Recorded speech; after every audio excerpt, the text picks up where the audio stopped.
Blog Talk Radio.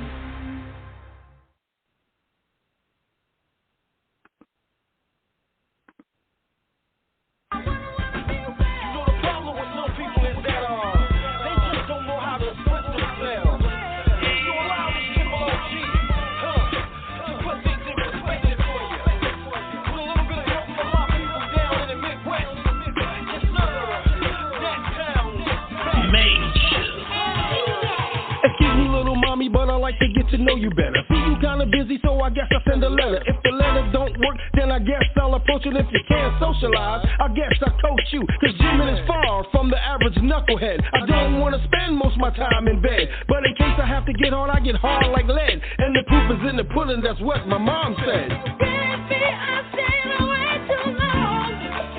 And as you did, Did I leave your mind when I was gone? We gon' get this right. I just wanna be. I just wanna be.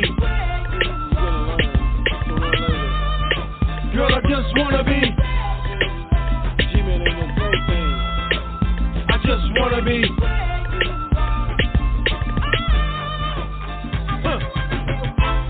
No matter what state, I put you in good hands just like Allstate. Wine and dine, we eating on fine plates. I treat you like a superstar, line with no weight. You like good time, let's just push rewind. Sipping good wine, my game not denied. We live in the sky, the haters live on the ground. No sex rules up in the clouds. Ow. Baby, I stayed away too long.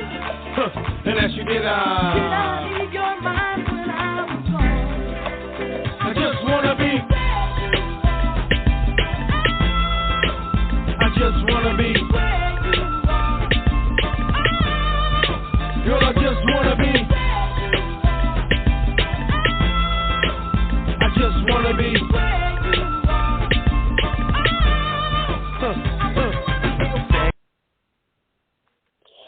Hello, everyone. You're listening to the Queen of Show Talk, Angela Butler. Today, the interview is a follow-up interview with NAACP Director, Mr. Jennings. How are you doing this afternoon, sir? I am doing great, Miss Butler. How about you? I'm hanging in there, doing the best I can. Looking forward to the holiday. All right, now. Yeah, we're just about there. We're in the season. We just ain't at the day yet, so it's hanging there. Yes, we're getting there. So I'd like to know, along with everyone else, what is happening in Crestview, Florida, with the gentleman that the police killed? Follow-up interview, sir. Okay, it's fine. What question you like for me to start with? Have they answered any of your demands, such as putting the police on desk duty or anything like that? No, they have not. I think they are holding tight and fast, if you will, to what they think is right, and they're waiting to see what the results coming out of the medical exam and the state attorney's office. So everything is moving, but moving kind of slow because everybody now kind of dug in and says, my guy's right and you guys are wrong, or we said we are right and you are wrong. But I will tell you that the family have just about secured a private attorney to take the case, and that's what I was waiting for this afternoon, to the latest update on what the family and the attorney has concluded with, because the attorney told me after my interview with the attorney that they too feel that there was some wrong done in this case. There's some things that should not have happened. In fact, the matter, if all things being equal, this individual should still be alive today if there was been better de-escalation training or de-escalation process been put in place at the very beginning of the altercation when they first arrived at the gentleman's house. Yes, sir. I know you had said the same thing. Would you repeat his name and spell his name, even because some people are asking for the spelling of his last name so they can look the case up? Okay, his name is Calvin, and let me grab my folder to make sure that I am saying it correctly as well. So keep talking while I don't have my folder in front of me, but it's Calvin Wilks. Yes, sir. Wilks. But I will get Calvin Wilks. I will get the correct spelling for you, though. So, their family has secured an attorney. Are you allowed to say which attorney, or is that confidential? Well, it's confidential because I cannot say infinitive that they have reached an agreement with the attorney. I said that they are discussing attorney, and the attorney have interviewed with us to see if the attorney, want to take on the case. So everything is kind of up in the air right now. So I'm not sure where it's at. That's why I told you I was waiting on an update from one of the people working with this case very closely. But she had another engagement that she had to take care of, but I thought she would get back to me before I got to this interview. But I don't have it. Okay. All right, so the policeman, my understanding from the last interview is they had not been put on any desk duty or anything like that they were, nothing like they were still actively working in the same positions that they had before the death of Mr. Welch. Am I correct? That is my understanding as of today. I haven't heard any different. That's still my understanding.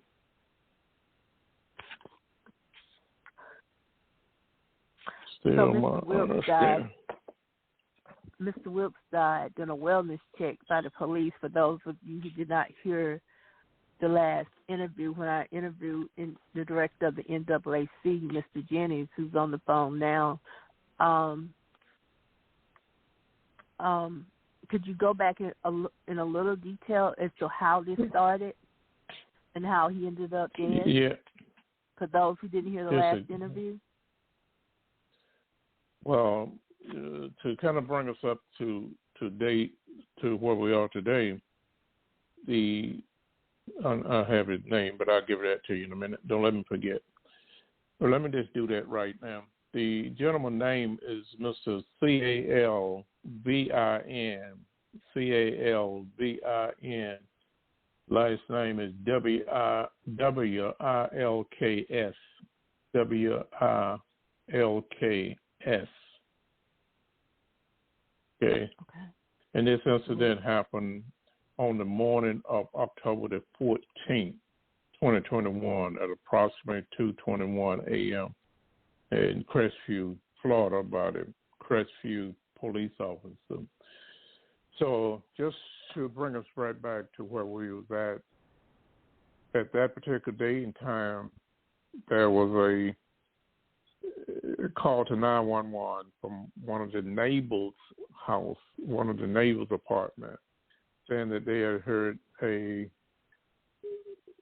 what she perceived disturbance or a person calling out for help, saying help. So the neighbor called 911. 911 called the Crestview Police Department. So the Crestview Police Department arrived at the gentleman's apartment. He and his girlfriend was living, or fiancés were living. I think he was engaged to the young lady. However, when they reached the apartment on a wellness check, just to confirm what the lady on 911 said, that the neighbor had heard this disturbance call next door, and she thought someone was in trouble, right? So the police, 3 of them, in fact, arrived at this location, knocked on the door. The gentleman answered the door, and they identified themselves and said they were there for a wellness check. So he said, "Can you hold on for a minute?" So they said yes. So he closed the door back. About 5 minutes later, they knock on the door again. He come to the door the second time, and he said that, "What do y'all want? Why you're here?" And and they proceeded to say that they had a disturbance from that apartment. And he questioned them, what disturbance, and what do you hear? Why are you here? So they said, well, somebody called. We need to come in. He said, I don't think I want to let you in my apartment. Do you have a warrant? What's your reason?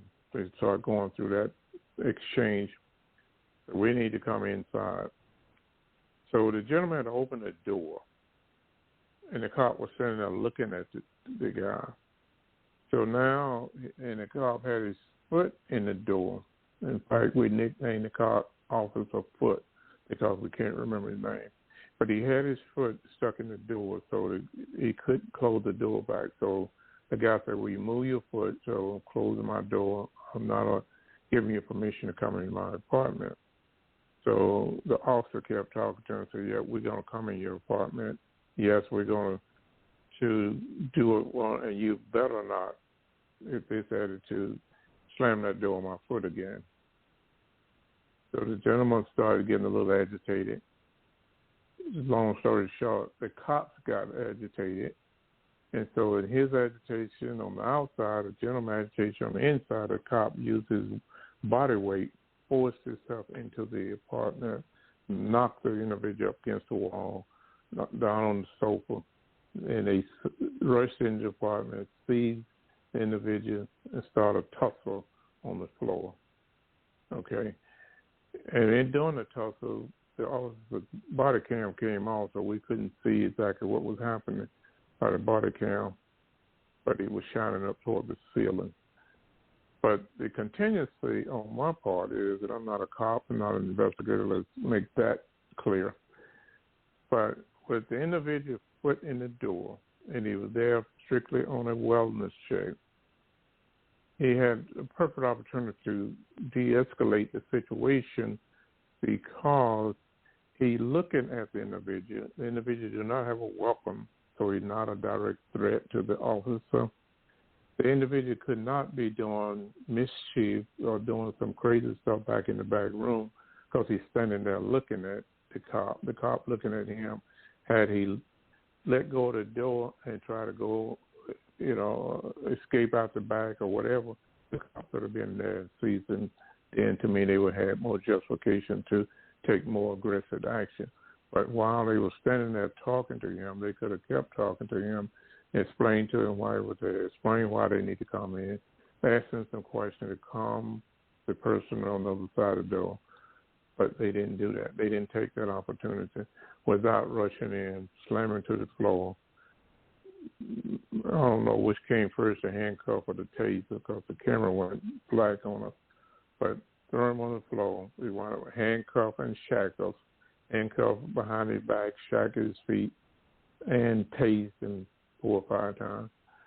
And so we could hear the individual voice saying, don't chase me, don't put those needles in me, don't do that. And the cops proceeded to tase him. And we asked a question, they said that because he was kicking at them, 3 officers were there. So he couldn't have been kicking very much. And the fact that 3 of them, in my opinion, again, could have took one part of the individual body, the head, the middle, the feet, held the individual down and handcuffed him, if you will. But I didn't see any need when I reviewed the body cam to have to tase the individual. But as a result of the tasing, he went in cardiac and he stopped breathing. In the meantime, they had called the paramedics and the fire department, and the paramedics and the fire department arrived on the scene. They started immediately trying to do CPR, and they realized that the individual was not coming back around, so the paramedic lady got excited, and she started pumping his chest and doing some other crazy stuff. So that didn't work. So then they hauled him off to the Northwest Florida Medical Facility. And, of course, the preceding days that they announced that he's deceased. So now from that point on, it's a matter of investigation. It's a matter of trust but verify. It's a matter of getting to the bottom of the situation as to why the individual deceased. What was the primary cause of the individual to decease? But when the camera came back on, we could see that he was clearly in shackles and on the floor, on his stomach. That's the short, long and short of it. Yeah. He was clearly in shackles and on the floor. Yes, absolutely.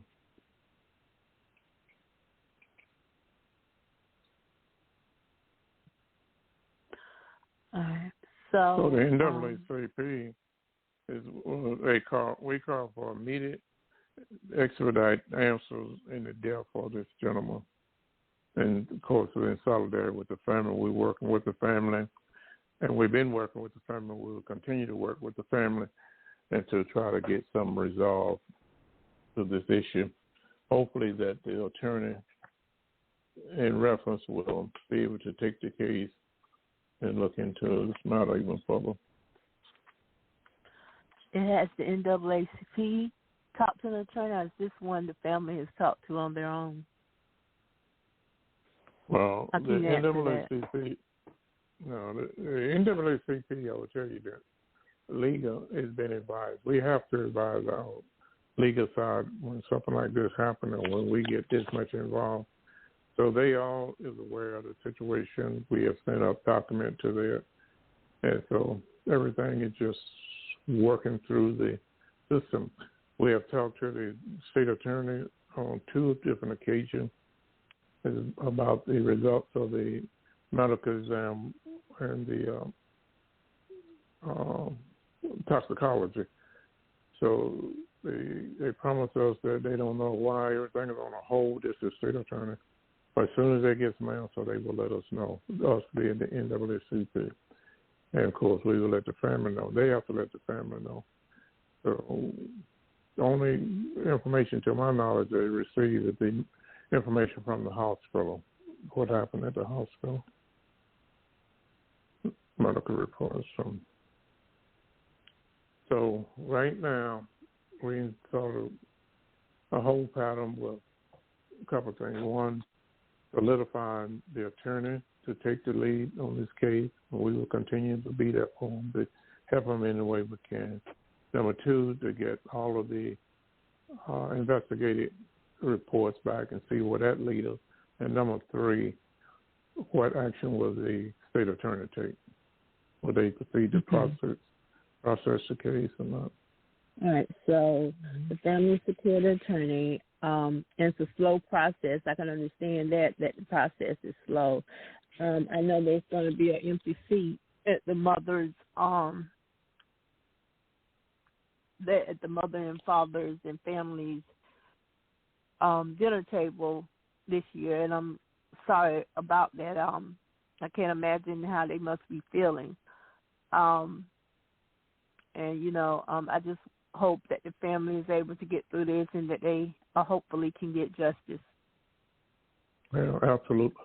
That's what we all wish for, justice. Whatever that justice look like, that's what we want to see happen at justice. We're not trying to make it something that is not, and we definitely don't want to overlook something that it is. So we all want, and in the family, we talked to this family on several occasions. They seem to be taking it in stride. They was very much emotion and upset, of course, as you can imagine. At the initial stage, now they just kind of settle down and said, let's walk this process through and see where it leads us. I do hope the NAACP is able to achieve their goal and that they respond back to you. I do hope the police officers are not allowed to continue in the position that they possibly, allegedly could still be working the same position and job. I hope they take them off that. There is no more than death duty. I also